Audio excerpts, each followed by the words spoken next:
नीलगिरी की पहाड़ियों के बीच बसे शूल पानी गांव की ओर जाने वाला रास्ता किसी भूल भुलैया से कम नहीं था। दिसंबर की जमा देने वाली ठंड थी और बर्फीली हवाएं हड्डियों को चीर रही थीं। आसमान से रुई के फाहे जैसे बर्फ गिर रही थी। अमर, निशा और मीरा अपने दफ्तर से छुट्टी लेकर इस पहाड़ी इलाके की सैर पर निकले थे। उनकी बैलगाड़ी जिस पर वे सवार थे अचानक एक पुरानी सराय के पास रुक गई। अमर ने गुस्से में कहा, दत्त रे की, मुझे पता था ये बैलगाड़ी इस चढ़ाई को नहीं झेल पाएगी, पर इसी वक्त यार इसका धुरा पूरी तरह से टूट गया है। मुझे समझ नहीं आ रहा, अभी 10 मिनट पहले तक तो सब ठीक था, अचानक से पहिया जाम कैसे हो गया? मीरा ने चिंता जताते हुए कहा। गाड़ी खराब हो गई और मेरा फोन नो सर्विस दिखा रहा है। अमर, मैंने कहा था ना कि सफर के लिए कोई पक्की सवारी ढूंढो। अब हम इस बर्फीले जंगल के बीचों बीच फंस गए हैं। अंधेरा कितनी तेजी से बढ़ रहा है। पास ही धनु नाम के एक बूढ़े की छोटी सी झोपड़ी थी जहां वह अंगीठी जलाए बैठा था। अमर उसके पास गया।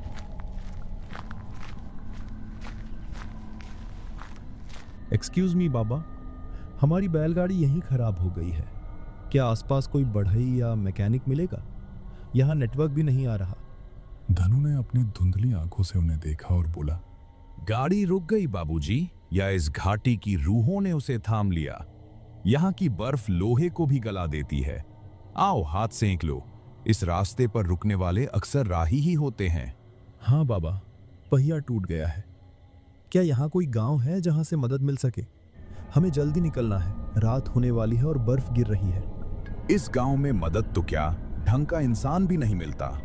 जो बढ़ई है वो कोसों दूर रहता है, और वो भी अब कल सुबह सूरज निकलने के बाद ही आएगा। आज की रात तो तुम्हें यहीं काटनी होगी। ये घाटी अमावस की रात को किसी को आसानी से जाने नहीं देती। तभी वहां एक फटेहाल आदमी भागता हुआ आया और उन्हें देखते ही चिल्लाने लगा, बंद करो ये बातें, वो सुन लेगा, वो जाग गया है। तुम लोगों ने उसे जगा दिया। भागो यहाँ से, मूर्खों, तुम्हें अंदाजा नहीं है तुम कहाँ खड़े हो। अमर गुस्से से बोला, ए भाई, दूर रह। कौन है तू और किस शोर की बात कर रहा है? हम तो बस यहाँ फंस गए हैं। आवाज मत करो, वो बर्फ में है, वो कोहरे में है। मैंने उसे देखा, लाल आंखें।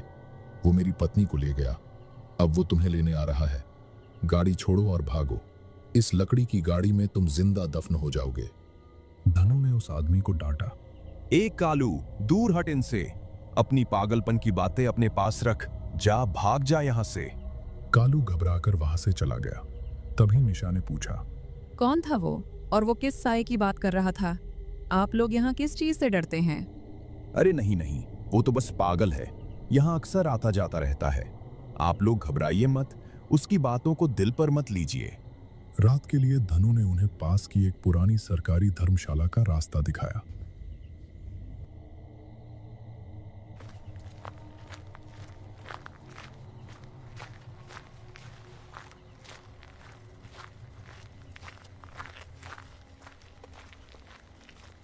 लालटेन की मध्यम रोशनी में चलते चलते तीनों उस पुरानी इमारत तक पहुंच गए। इमारत के चारों तरफ अजीब सी खामोशी थी। मुझे उस बूढ़े धनु की बातें बिल्कुल अच्छी नहीं लग रही थी।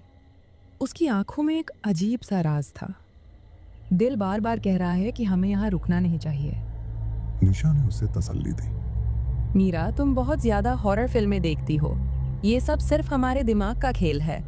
हम तीनों साथ हैं, सुबह होते ही हम यहाँ से निकल जाएंगे। अचानक ऊपर की मंजिल से किसी भारी चीज के गिरने की तेज आवाज आई। तीनों डर के मारे खड़े हो गए। निशा ने कांपते हुए पूछा, ये किसकी आवाज थी? मैं बाहर जाकर देखता हूँ, शायद कोई जंगली जानवर होगा। मीरा और निशा ने उसे अकेले जाने से मना कर दिया और तीनों साथ में ऊपर गए।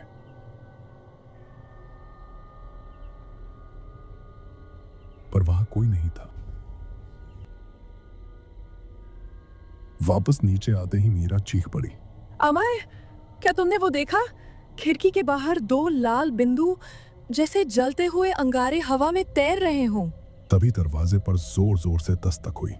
बाहर से अमर की ही आवाज आई, निशा, मीरा, दरवाजा खोलो, मैं बाहर रह गया हूँ, जल्दी खोलो, वो मेरे पीछे है।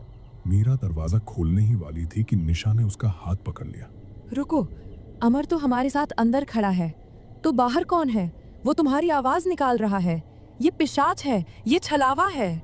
अमर ने चिल्लाकर कहा। हमें यहाँ से भागना होगा, पिछले दरवाजे से।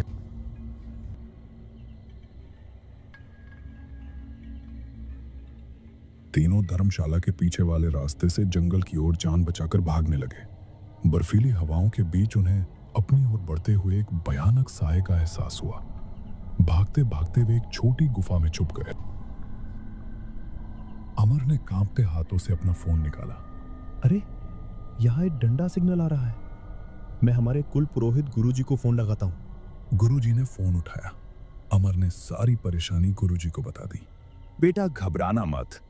अगर वो पिशाच है तो वो तुम्हें सुबह होने से पहले नहीं छोड़ेगा। गुफा सुरक्षित नहीं है, तुम्हें किसी पवित्र स्थान पर जाना होगा। क्या वहां आसपास कोई मंदिर है? माँ दुर्गा या काली माता का कोई पुराना मंदिर? पिशाच माँ के मंदिर की सीमा में नहीं घुस सकता। निशा को याद आया। हाँ, जब हम आ रहे थे मैंने रास्ते में एक माँ काली का खंडर मंदिर देखा था। वो यहाँ से 500 मीटर दूर होगा।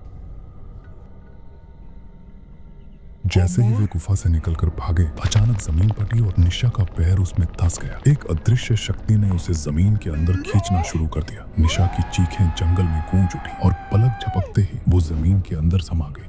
अमर और मीरा बदहवास होकर भागते रहे और आखिरकार मां काली के मंदिर की सीढ़ियों तक पहुंच गए। मंदिर के द्वार पर पहुंचते ही वो साया पीछे हट गया। मां की प्रतिमा के सामने जल रहे दिए की रोशनी ने उस अंधेरे साए को रोक दिया था। रात भर वे दोनों मां के चरणों में बैठे रहे।